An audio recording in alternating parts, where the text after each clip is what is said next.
Nama saya Pirgong Sregar. Saya murni membantu Makti karena kemanusiaan. Dan saya lihat rumahnya tidak layak huni. Dan saya berinisiatif untuk membuat tempat tinggal layak huni.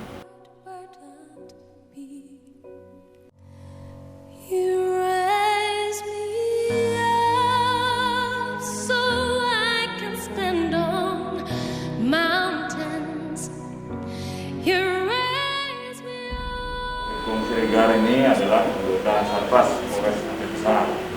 Terima kasih sudah memberikan bantuan kepada seorang ibu yang berusia 70 tahun ya. 70 tahun, dia tinggal di gubuk yang tidak layak untuk ini.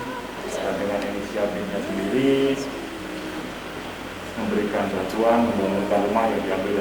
Mudah-mudahan bisa digunakan untuk berbuat baik. Siap. Terima kasih juga ya. Siap, terima kasih. Dan saya bangga dan saya ucapkan sekali lagi terima kasih Jenderal atas apresiasinya. Jaga jarak, hati-hati, jaga kesehatan semua. Tetap semangat.